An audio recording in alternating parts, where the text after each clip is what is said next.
In Brazilian politics, few alliances have been as pivotal as Jair Bolsonaro's with the evangelical electorate, a bond that powered his 2018 victory and sustained his presidency.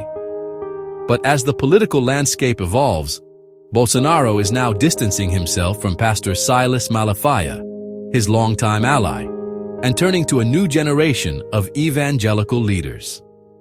This shift is more than a tactical tweak. It's a strategic overhaul aimed at engaging a changing demographic through digital platforms and fresh faces like Pastor André Valadão.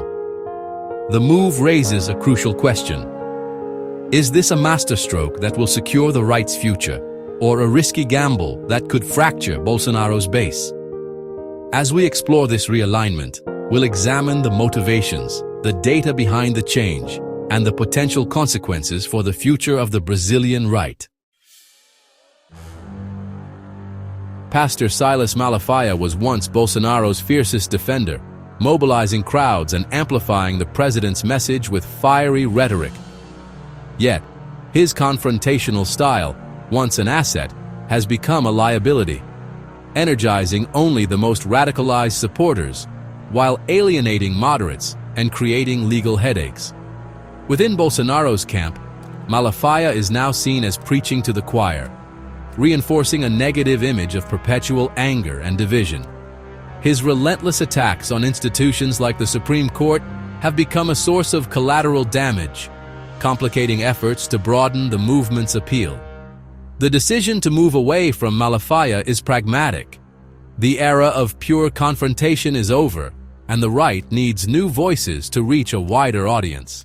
As Bolsonaro's team looks ahead, they seek leaders who can expand the base and present a more palatable image to the electorate.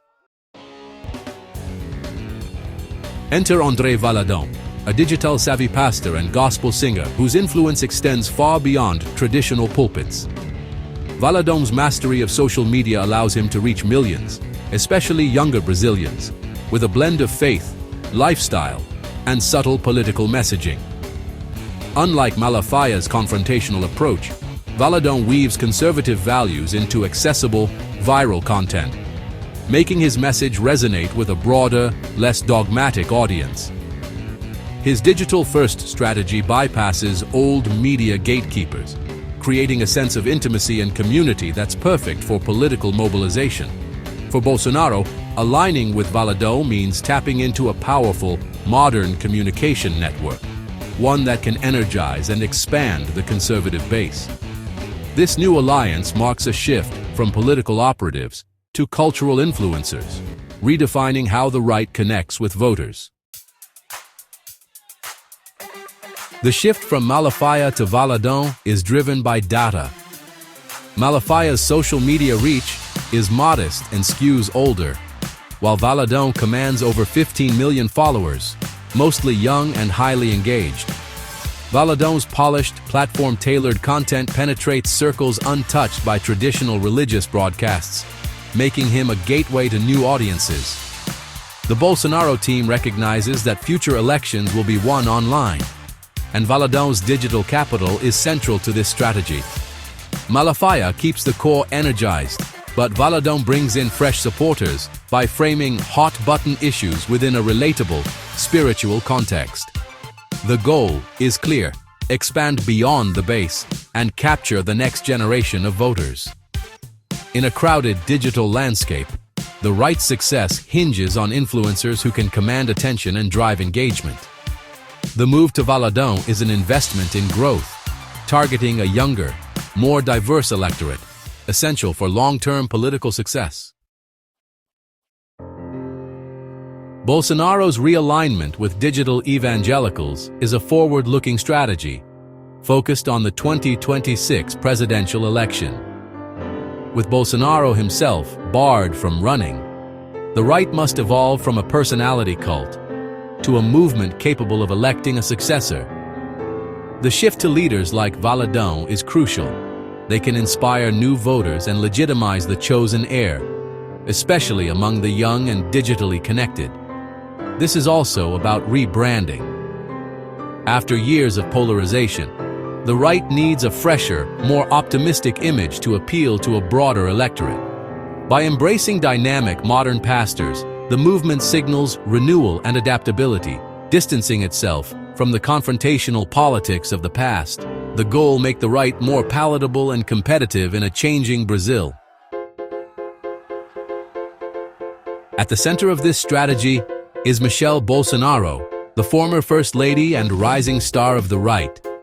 As a devout evangelical with a softer public image, Michelle is positioned to inherit her husband's political legacy and appeal to voters alienated by his abrasive style. The support of digital pastors like Valadão is key. They can introduce Michelle as a leader in her own right, not just an extension of Jair. Through joint appearances and online campaigns, they help craft a narrative of faith, family, and moral leadership. Michelle's growing political role, especially among women, signals her ambition and viability as a candidate. The new Evangelical Alliance provides the grassroots energy and legitimacy her campaign needs. The strategy: use the digital church to anoint and elect the right's new standard-bearer. This pivot isn't without risks. Sidelining old allies like Malafaia could alienate loyal followers and fracture the base. The new digital pastors, while influential, are unpredictable. Controversial statements could spark backlash and undermine the movement's image. The evangelical community is diverse, not a monolith. Over-reliance on a few influencers risks neglecting grassroots networks and local concerns. Transferring Bolsonaro's personal charisma to Michelle or another successor is a daunting challenge. Loyalty doesn't always transfer by endorsement. If the new alliance fails to inspire genuine enthusiasm, the right could splinter, jeopardizing its 2026 ambitions. The digital pulpit is powerful, but it's no substitute for deep local connections. The success of this strategy depends on balancing innovation with respect for the movement's roots. The assumption that evangelicals are a unified, controllable bloc is increasingly outdated. Brazil's evangelical community is a mosaic of denominations, generations, and social classes, each with distinct priorities and political leanings. While many share conservative values, their engagement varies. Some follow national leaders, others focus on local issues. Younger evangelicals, shaped by the internet, often have more nuanced views and care about topics like inequality and the environment. The right's focus on digital influencers may energize some, but risks alienating others concerned with economic or social issues. Meanwhile, the left is making inroads by emphasizing social programs and economic relief, challenging the right's dominance. The evangelical vote is fragmenting, and any strategy must account for this growing diversity. Bolsonaro's overhaul of his evangelical alliance marks a turning point for the Brazilian right. The move from Malafaia's confrontational style to Valadão's digital influence is an attempt to modernize and expand the movement's appeal. Success depends on managing old and new allies, avoiding internal rifts, and transferring Bolsonaro's charisma to a new leader. Two futures are possible: a rejuvenated right, united and victorious in 2026, or a fragmented movement weakened by division and failed succession. The coming months will reveal whether this gamble pays off or backfires.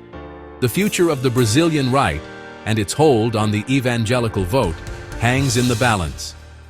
The game is far from over.